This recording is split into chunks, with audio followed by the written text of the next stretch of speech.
पति पत्नी और वो शिक्षाप्रद कहानी। पति अभी नहा ही रहा था कि तभी फोन पर मैसेज टोन बजी। पत्नी मोबाइल के पास में ही खड़ी थी। उसका ध्यान फोन की तरफ गया। उसने सहज ही फोन उठाकर मैसेज पढ़ा। Hi good morning dear. किसी बेबी का मैसेज था। पत्नी सोच में पड़ जाती है कि अब यह बेबी कौन है। तब तक पति भी नहाकर बाहर आ चुका है। पत्नी उसे किसी बेबी का मैसेज आया है बताती है। पति मुस्कुरा देता है, फ़ोन उठाकर उस मैसेज का रिप्लाई करता है, hi baby how are you, और अपने काम में लग जाता है। इस रिप्लाई को भी पढ़ती है। अब हर पल पत्नी के दिमाग में यही विचार कौंधता रहता है कि ये बेबी कौन है। शाम को पति घर आता है। पत्नी उससे पूछती है, ये बेबी कौन है। पति जवाब में सिर्फ मुस्कुरा देता है और फिर से अपने काम में लग जाता है। 2-3 दिन बीत जाते हैं। उन विचारों ने अभी तक पत्नी का पीछा नहीं छोड़ा था और फिर से पति के मोबाइल पर फिर एक बार बेबी का मैसेज आता है। आज तुम मिलोगे कि नहीं, तुम्हारी बहुत याद आ रही है। इस मैसेज ने आग में घी का काम किया। पत्नी का शक और भी ज़्यादा पक्का हो गया। बीच बीच में ऐसे मैसेजेस का आदान प्रदान होता रहता है और पत्नी के मन में शक की जड़ें और गहरी होती गई। पति पूछने पर भी जवाब में सिर्फ मुस्कुराहट के और कुछ नहीं कहता। ये शक गुस्सा बनकर तब ज्वालामुखी की तरह फट जाता है जब एक दिन उसे अपने पति की जेब में सिनेमा की 2 टिकटें मिलती हैं। पत्नी अपने पति से बहुत झगड़ती है। पति उसे समझाने की कोशिश करता है, लेकिन वह कोई भी बात सुनने को तैयार नहीं है। पति को भी उस पर गुस्सा आ जाता है और यह झगड़ा और भी ज़्यादा बढ़ जाता है। गुस्से में पति घर से बाहर निकल जाता है। पत्नी का गुस्सा पति से कई गुना ज़्यादा है। तुरंत वो अपना सारा सामान पैक करती है, एक चिट्ठी लिखती है कि मैं मायके जा रही हूँ हमेशा के लिए, और पति का घर छोड़कर चली जाती है। गुस्सा शांत होने पर जब पति घर आता है तो चिट्ठी पढ़कर उसके होश उड़ जाते हैं।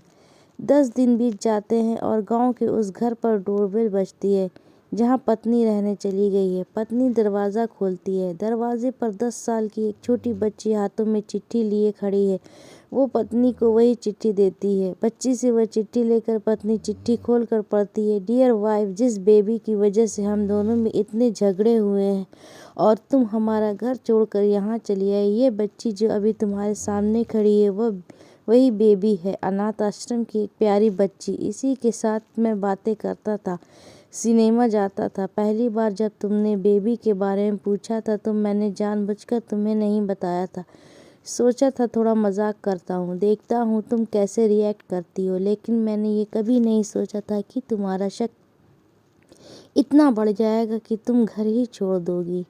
हाँ, सबसे ज़रूरी बात तो यह तो बेबी है, वह किसी और की नहीं बल्कि तुम्हारी ही बेटी है। रुको, अपने आप को संभालो और आगे की बात ध्यान से पढ़ो। हमारे शादी के 2 साल पहले की ये बात है। तुम अपने कॉलेज के लास्ट ईयर में थी। तुम्हारे प्रोफेशन में नोट्स लेने के बहाने तुम्हें बुलाया था और तुम्हें चाय में इन नशीली दवा खिलाकर ना करने वाला काम किया था। इससे तुम्हारी कोई गलती नहीं थी, लेकिन कुदरत ने अपना काम किया और तुम्हारे पेट में इस बेबी को डाल दिया। काफ़ी प्रयास करने पर भी अबॉर्शन नहीं हुआ तो तुम्हारे घर वालों ने समाज के डर से तुम्हें 6 महीने तक घर में ही रखा। तुम्हारे पिताजी खुद एक डॉक्टर हैं, इसलिए बिन मांगा बच्चा बड़ी आसानी से बिना किसी को कानो कान खबर हुए इस दुनिया में आया।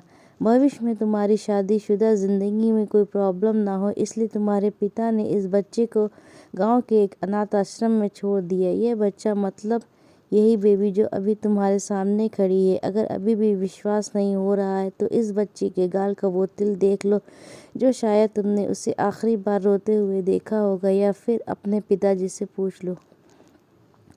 पत्नी जल्दी से उस बच्चे को पास में लेकर उसके गालों का तिल देखती है। उसका मन भर आता है, उसकी आंखों में आंसू आ जाते हैं, लेकिन अभी भी चिट्ठी बाकी है, इसलिए वह आगे पढ़ती है।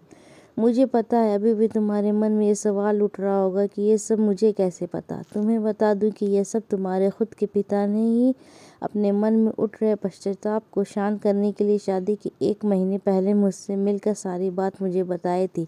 उन्होंने ये भी कहा था कि अगर मैं चाहूँ तो शादी से इनकार कर सकता हूँ। मैं स्वीकार किया क्योंकि इस पूरी घटना में तुम्हारी कोई भी गलती नहीं थी और हमारी शादी हो गई। तुमने मुझे बहुत प्यार दिया, लेकिन तुम्हारे पिता से बेबी के बारे में जानने के बाद मैं उसे मिले बिना नहीं रह पाया। मैं बीच बीच में उससे मिलता था। उससे मिलना, उसके साथ समय बिताना मुझे अच्छा लगता था। कितनी प्यारी बच्ची, बिना किसी गलती के क्यों सज़ा भुगते। बस इसलिए मैं उसे थोड़ी सी खुशी देने की कोशिश करता था। बस मुझे इतना ही कहना था। अब अगर तुम फिर से अपने घर आकर मेरे साथ रहना चाहो तो तब और सिर्फ तभी गैलरी में आ जाओ, तुम्हारा और सिर्फ तुम्हारा डियर पति। बिना एक क्षण की भी देरी के पत्नी दौड़कर गैलरी में पहुंची और रास्ते पर उसका पति एल खड़ा था। उसके चेहरे पर मुस्कान की, पत्नी की आंखों में आंसू के पूर। कारण कुछ भी हो, अपने दोनों के बीच में कभी भी सबको थोड़ी सी भी जगह मत दो, क्योंकि दुनिया में हर बीमारी का इलाज है, लेकिन शक नाम की बीमारी का कोई इलाज नहीं है।